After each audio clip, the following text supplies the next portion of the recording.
Hello Queens et bienvenue pour ce nouvel épisode. Je suis ravie de vous avoir aujourd'hui. Je suis ravie de faire un nouvel épisode. Et quel épisode ça va être aujourd'hui? Mais quel épisode! En tout cas, bienvenue à toi. Cet épisode est disponible donc comme d'habitude sur Spotify ou Apple Podcast et également en visionnage, en vidéo sur YouTube.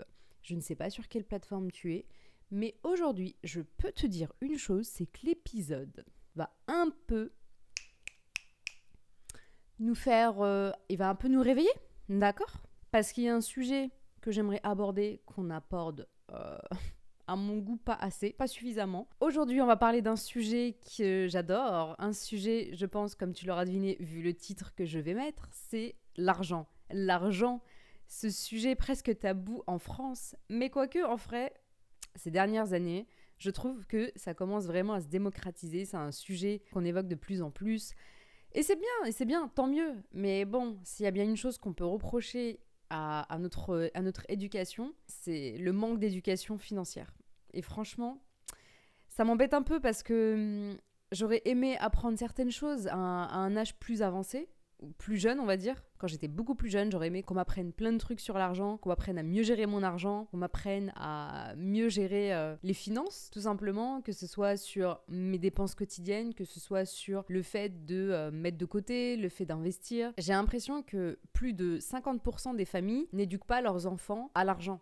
Je sais pas pourquoi, il y a une espèce de pudeur, il y a une espèce de tabou sur l'argent, alors que c'est quand même ce qui régit le monde, malheureusement. Alors évidemment, il faut pas être prisonnier de l'argent, hein. Il faut voir l'argent plutôt comme un outil et pas comme une finalité. En tout cas, c'est difficile quand on manque d'éducation financière, de voir l'argent plutôt comme un outil que une finalité, un but. Mais t'inquiète, ça, je vais te l'apprendre durant cet épisode. J'estime pas être une coach en finance et je ne le suis absolument pas. Je veux pas prendre ce rôle à d'autres personnes qui le font très très bien. Aujourd'hui, le but de cet épisode, c'est vraiment te parler de ton éducation financière et comment tu peux t'éduquer financièrement pour juste mieux gérer tes dépenses. Comment j'en suis arrivée à ça?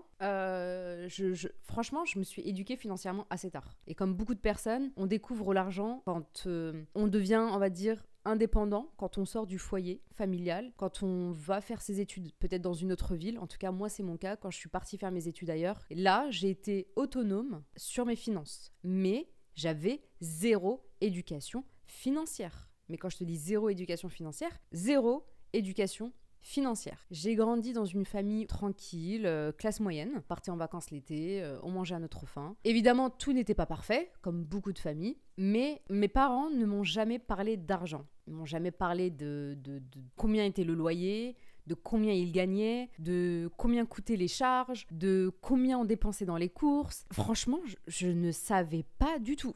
Même encore aujourd'hui, je n'ai aucune idée de combien on dépensait à l'époque. Maintenant, c'est un peu différent, j'en parle un peu plus. Mais à l'époque, franchement, j'en avais aucune idée. Je ne sais pas. J'arrive à l'âge après le bac, j'ai mon bac, je pars faire des études dans une autre ville, je me retrouve confrontée à mes finances, j'avais une bourse, j'étais étudiante, donc j'étais logée dans un crous, et là je me retrouve à devoir gérer un loyer, je me retrouve à devoir gérer mes dépenses quotidiennes, donc les courses, à devoir gérer mes achats pour mes cours, parce que j'ai fait des études d'art, donc forcément ça me demandait de faire des achats, mais des achats conséquents, puisqu'on nous demandait beaucoup de matériel. Et en fait, je ne savais pas du tout comment gérer cet argent-là, puisque en plus j'avais qu'une bourse, j'arrivais quand même à me débrouiller. Et là, je me suis retrouvée dans un désert économique, si on peut appeler ça. C'est-à-dire que j'étais confrontée à un truc que je ne connaissais pas, que je ne comprenais pas et surtout que je ne maîtrisais pas. Les premiers mois, je dépense.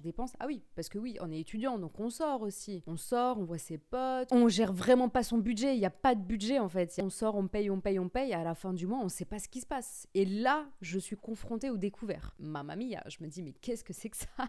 Je me rappelle très bien, mon premier découvert, j'ai appelé ma mère en pleurs. Je ne comprenais pas pourquoi j'étais à découvert. Mais surtout, j'avais peur en fait que la banque m'appelle, qu'on ferme mes comptes, que je n'ai plus de carte, mais c'était chaotique. Dans ma tête, c'était chaotique. Mais d'un côté, c'est normal. On m'a jamais appris à gérer l'argent. On m'a jamais appris à regarder mes comptes et à voir ce que j'avais. Parce que je ne savais clairement pas ce que j'avais sur mes comptes. Parce que moi, j'ai eu une carte super tard. En vrai, je pense que ça dépend vraiment de l'éducation des gens. Mais là, je parle pour mon cas. Moi, j'ai eu une carte vraiment quand j'ai quitté le foyer, quoi. Genre, j'avais pas de carte bancaire. En fait, ce qui était plus compliqué, c'était de gérer mes finances. Et là, je vois le découvert. J'appelle ma mère en pleurs. Je comprends pas. Ma mère m'aide. Elle me fait un virement. Et là, ça se stabilise. Mais attention, j'ai pas pris conscience qu'il fallait que je gère mes finances à ce moment-là. Mais loin de là. J'ai beaucoup dépensé pendant toutes ces années. Et c'est là le traquenard, en fait, c'est les découvertes. C'est normal. Ça arrive. C'est pas grave. Les étés, je faisais des saisons en restauration.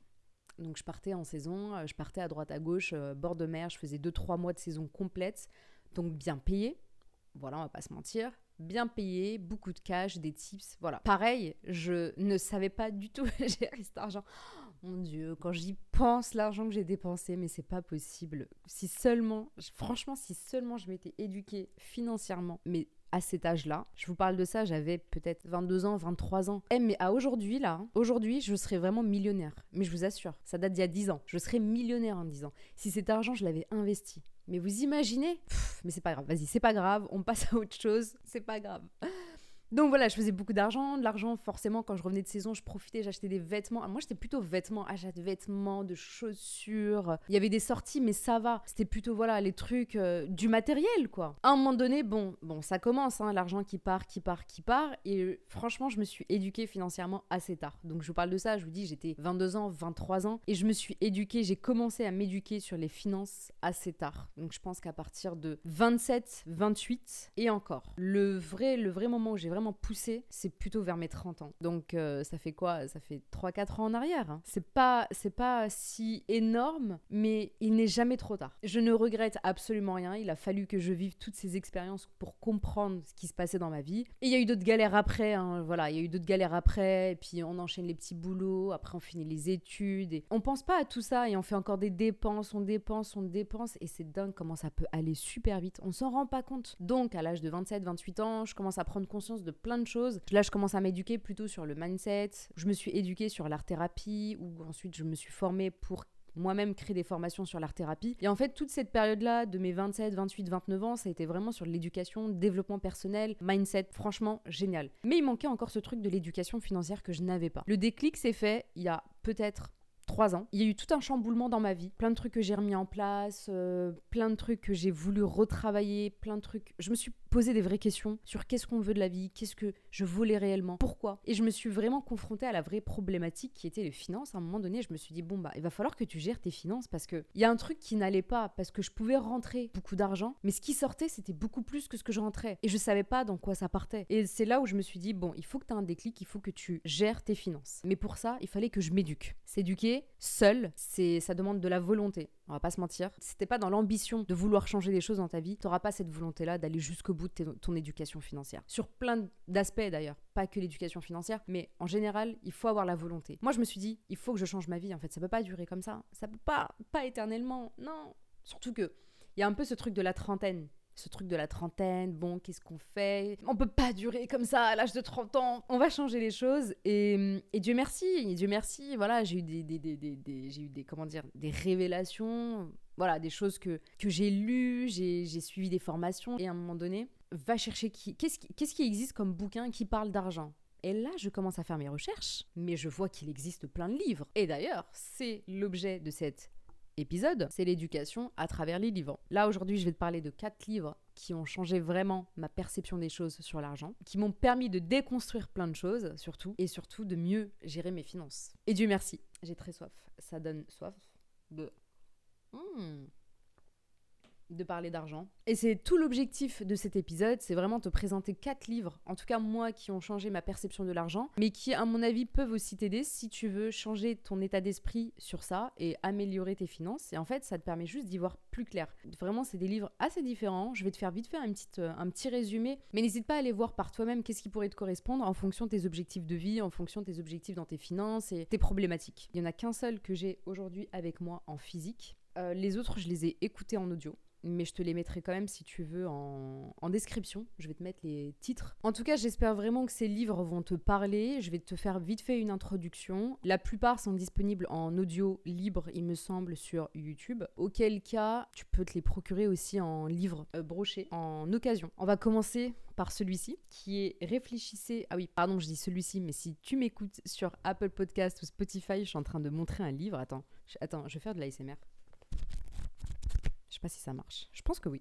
Bref, ça s'appelle Réfléchissez et devenez riche de Napoleon Hill. Alors, comment dire que ce bouquin, je crois que c'est le premier que j'ai lu d'ailleurs, sur l'éducation financière, mais celui-ci, il est bien plus que l'éducation financière. Il est aussi sur un peu du développement personnel. Franchement, c'est un best-seller. Et Napoleon Hill, assez connu comme auteur, qui a fait beaucoup de livres comme ça sur développement personnel et sur tout ce qui est motivation, argent. Et je vais te faire vite fait un petit et succès, tout ça, mais je vais te faire vite fait une introduction. Pour moi, c'est comment dire, c'est la base de toute la base pour changer son état d'esprit. Je le compléterai avec un autre dont je vais te parler juste après, mais celui-ci, il est quand même sorti en 1937. En 1937.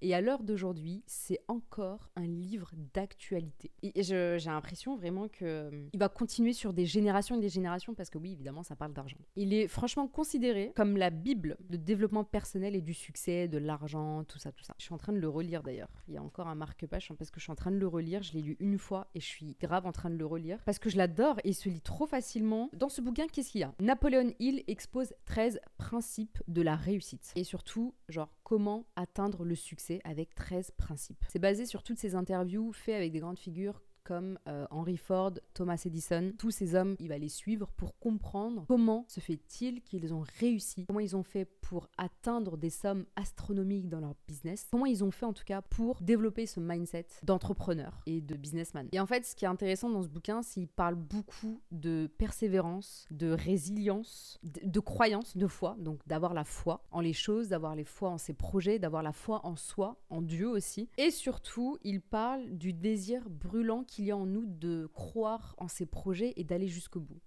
Voilà. C'est franchement, là, je te fais vite fait parce qu'il y a quand même... Il y a 4 bouquins, je te fais vite fait une introduction, mais vraiment, si je peux te conseiller un livre par lequel commencer, c'est celui-ci. Alors, il n'y a pas de formule magique, hein. C'est pas de la magie, ni quoi que ce soit, c'est juste, en fait, il suit des mecs qui ont réussi, il va les interviewer, il leur dit, bon, les gars, expliquez-moi comment vous avez réussi. Et en fait, tu trouves un point commun à tout cela, plusieurs points communs. Donc, comme je l'ai dit, c'est la foi, la résilience, la persévérance, et puis surtout ce désir ardent de réussite. Deuxième livre, beaucoup plus factuel si on peut se dire, je trouve qu'il permet vraiment de déconstruire pas mal de choses sur l'aspect financier. Là, je l'ai pas en physique parce que je l'ai écouté en audio et il est incroyable. Par contre, c'est un pavé le truc. Mais en tout cas, en audio, quelques heures, je pense que tu peux le faire. Ça s'appelle Père riche, Père pauvre, de Robert Kiyosaki. J'espère que je prononce bien son nom. Best-seller aussi, ce qui est incroyable dans ce bouquin. Il va te prendre un exemple d'un père qui est riche et d'un père qui est pauvre, donc le père qui est entrepreneur et le père qui est salarié. Là-dedans, il y en a un qui est vraiment son père, je vous laisse deviner c'est lequel, et évidemment, c'est le père salarié. Et le père riche, donc l'entrepreneur, c'est le père d'un de ses amis. Pendant tout le livre, il donne des exemples en fonction des deux pères, donc comment chacun réfléchisse sur plein d'aspects. Et à chaque fois, il donne l'exemple du père pauvre qui réfléchit comme ça, et du père riche qui réfléchit comme ça, et de l'éducation du père pauvre et de l'éducation du père riche. Et ce qui est assez intéressant, c'est qu'il donne aussi pas mal de principes dans ce livre. Il explique des notions de comment, par exemple, investir son argent, que ce soit dans l'immobilier, que ce soit dans les entreprises. Il donne aussi un truc que j'adore, il explique pourquoi l'école ne nous enseigne pas les finances et l'argent. Et ça, c'est incroyable. Quand il t'explique ça, t'es juste là, mais en fait, tout prend sens. C'est vrai qu'on nous éduque pas sur l'argent à l'école. On nous apprend pas à gérer les finances parce que bon, on va blâmer les parents. Mais à l'école non plus, on nous apprend pas ça. On nous apprend pas comment gérer nos finances. On nous apprend pas à parler d'argent ou à faire des tableaux et à voir ce qui rentre, ce qui sort. Le côté un peu comptabilité. Vraiment, on devrait tous apprendre ça à l'école, mais on nous apprend pas. Et dans ce livre, il en parle. Et pourquoi on nous éduque pas sur l'argent? C'est hyper intéressant. Et surtout, dernière chose, c'est qu'il nous explique comment sortir du piège à rat, donc sortir du système du salariat. Alors, ce livre peut en choquer plus d'un si vous êtes plutôt fermé d'esprit. En tout cas, c'est un très bon livre, je trouve, pour sortir des schémas classiques et de sortir un peu de ce système-là. Je trouve que c'est un livre très bienveillant et d'ailleurs aussi best-seller de dingue Père riche, Père pauvre, il est connu de tous les grands entrepreneurs et pas que. Toutes les personnes qui s'intéressent aux finances, au développement personnel, ils ont forcément lu ce bouquin. Et au début, j'étais un peu a priori, mais au final, franchement, meilleure lecture. En fait, je me suis tellement sentie bien en écoutant ce livre. J'ai compris plein de choses sur ce que je pensais, parce que je pensais des choses qui faisaient que je sortais du schéma classique et je comprenais pas. Je me disais, mais peut-être que je devrais être comme ça, pourquoi maintenant je suivais pas les règles, j'aime pas suivre les règles. Il y a certaines choses qui me parlaient pas, il y a des choses que je ne comprenais pas. En fait, quand tu as l'ambition de vouloir sortir de ça et de mieux comprendre ce qui t'entoure et comment est régi le monde finalement, franchement, c'est un livre que je peux que te conseiller. Il a que des bonnes critiques. Un autre livre, donc le troisième, pareil, que je n'ai pas en physique, que j'ai écouté en audio et qui a propulsé mon cerveau. Mais comment vous dire, il a fait pshou. En fait, j'ai eu une période de ma vie où j'ai lu tous ces bouquins en même temps. Franchement, je les ai enchaînés. Et après ça, je me suis dit, ah ouais, d'accord. Ah ouais, d'accord. Je comprends pourquoi certains réussissent et pourquoi d'autres restent comme ça, là, comme des moutons. Et en fait, non, moi, je suis pas un rat, je suis pas un mouton non plus. Moi, c'est hors de question. Non, non, non. Et c'est grâce à ces livres aussi. En fait, ça te permet de voir une autre réalité. Une réalité qui existe, mais en fait, dont on a peur. C'est ça aussi. C'est que on nous apprend des choses sur l'argent comme si c'était mal, comme si l'argent c'était mauvais et c'était mal. Je reviens sur Père riche, Père pauvre. Il déconstruit totalement cette idée de l'argent c'est mal. Ou l'argent, si tu acquiers beaucoup d'argent, tu deviens une mauvaise personne. On nous éduque comme ça dans la société. C'est plus tu as de l'argent, plus tu es une mauvaise personne, plus tu fais de mauvaises actions. Alors que c'est totalement faux. J'ai toujours pensé l'inverse, en mode ça peut pas être vrai. Dans Père riche, Père pauvre, il te parle de ça, de comment l'argent fait pas de toi une mauvaise personne, mais que l'argent est plutôt un outil pour faire des choses. Alors oui, avoir beaucoup d'argent peut révéler qui tu es réellement. Au fond de toi. Si au fond de toi, en vrai, t'es une mauvaise personne, ouais, l'argent sera un outil pour que tu fasses pas des bonnes choses. Alors que si au fond de toi, t'es une bonne personne, bienveillante, je peux te dire que si t'as de l'argent, tu vas faire que des bonnes actions et des bonnes choses. En tout cas, moi, j'en suis persuadée. Et en fait, quand tu déconstruis tout ça, ces livres-là, ils changent ta perception du monde. Totalement. Donc, je reviens au troisième livre, qui est Les secrets d'un esprit millionnaire de T. Harv Eker. Celui-ci, il a propulsé mon esprit. Les secrets d'un esprit millionnaire. Rien que le titre. Comment je suis tombée dessus? Je ne me rappelle vraiment pas, mais j'ai dû tomber dessus en faisant toutes mes recherches. Et ce qui est assez marrant, c'est que l'audio complet était disponible sur YouTube et il ne l'est plus du tout. Mais tu peux te le procurer. Moi d'ailleurs, j'ai le bouquin en PDF. Donc si ça t'intéresse, tu me laisses un commentaire et je t'envoie le PDF. Et c'est totalement gratuit. Moi je fais ça avec toute bienveillance. Je demande rien derrière. Si je peux partager comme ça des bons tips, let's go. Mais je crois qu'il est en anglais. Ah non, il est en français. C'est l'audio. J'ai l'audio en anglais, mais j'ai le PDF, le livre en PDF en français. C'est gratuit. C'est cadeau de ma part. Ce livre, vraiment, comme je te disais, il a changé mon état d'esprit sur l'argent. Déjà que je commençais déjà à voir des choses différemment, mais celui-ci, il te montre quel est ton thermostat financier. Qu'est-ce qui détermine inconsciemment nos limites financières et comment finalement on arrive à un certain stade. En fait, c'est des fausses croyances, très simplement. On a des croyances, des fausses croyances, comme je disais tout à l'heure, sur l'argent, c'est mauvais, l'argent, c'est pas bien, nanana. Et en fait, il te déconstruit tout ça et en fait, ça te permet de voir elle est où ta limite. Et est-ce que tu es prêt et est-ce que tu es prête à changer cette limite-là? Donc, il propose une théorie. Selon lui, chaque personne a en elle un plan financier, donc un plan financier intérieur qui décide finalement de toutes nos actions. Et c'est totalement vrai au final, qui décide de nos actions, mais qui est surtout hérité de notre éducation. On en revient à l'éducation financière. Et ce qui est génial, c'est qu'il propose des exercices pour justement changer ce thermostat financier et aller au-dessus de ses limites, de son état d'esprit un peu basse énergie sur l'argent. Il va plutôt parler d'abondance, donc parler en abondance plutôt que de parler en manque. J'ai pas ci, j'ai pas ça, je manque de ceci, je manque de ça. Plutôt, vaut mieux parler en abondance. Merci pour ceci, j'ai ça, j'ai tant. En fait, ça permet de changer son état d'esprit sur l'argent et plus être dans le manque. Parce que plus tu vas être dans le manque, plus t'attires le manque finalement. Même si le titre c'est Les secrets d'un esprit millionnaire, il t'explique que même si tu gagnes peu, tu peux gérer ton argent pour ensuite générer plus. Ce bouquin-là, c'est un crack. C'est un crack. Et je vous conseille vivement à aller voir un extrait, de l'écouter ou de le lire. Un quatrième et le dernier, et après j'arrête l'épisode parce que sinon je peux en parler des heures et des heures, c'est L'homme le plus riche de Babylone, de George S. Clason. Alors celui-ci, pareil, je suis en train de l'écouter en audio, mais celui-ci c'est plus récent, je suis en train de l'écouter sur YouTube, on peut le trouver, il me semble, en complet. Je crois que je l'ai en complet. Je vais pas faire un très gros résumé parce que j'en suis qu'à la moitié. Ce qui est intéressant avec celui-ci, c'est que donc l'auteur, à travers des fables, qui se déroule dans la Babylone antique. On connaît tous Babylone qui était très prospère. C'est un peu fictif, mais en fait, ce sont plutôt des paraboles. Donc, ce sont donc des fables à travers donc des personnages, mais qui sont totalement d'actualité aujourd'hui. Et il y a plusieurs principes qui sont assez intéressants. Donc, par exemple, le premier principe, c'est qu'il parle de se payer d'abord. C'est économiser une partie de ses revenus avant de les dépenser. Je vais pas pousser le truc parce que, encore une fois, sinon je vais en parler des heures. Vraiment, c'est une autre perception de l'argent. Deuxième principe, c'est faire fructifier son argent. Et là, on va parler d'investissement. D'ailleurs, dans les autres bouquins aussi, on parle d'investissement. Mais dans celui-ci, c'est encore plus intéressant parce que à travers des exemples, à travers des métaphores, on va parler de faire fructifier son argent. Chose à laquelle on n'est pas du tout éduqué. À l'âge adulte, on peut s'y intéresser, mais un peu plus jeune, on s'y intéresse pas. Pas du tout même. Même 25 ans, moi je m'intéressais pas du tout à comment faire fructifier mon argent. Je savais pas, j'avais pas accès à tout ça. Je pensais même surtout que c'était inaccessible. Alors que pas du tout, il y a plusieurs moyens de faire fructifier son argent et ça de manière très simple. Et dernier principe qui est évoqué dans ce livre, mais voilà, encore une fois, je l'ai pas terminé, c'est protéger son capital. Et ce qu'il dit, donc à ce moment-là, c'est éviter les investissements trop risqués. Il y a deux catégories de personnes qui vont dire oui, il faut prendre des risques, machin, et d'autres qui vont dire ouais, mais non, il faut pas prendre de risques. Bon, là, ça se discute, mais voilà, c'est pas le sujet non plus de cette vidéo, parce que si je commence à parler des risques à prendre,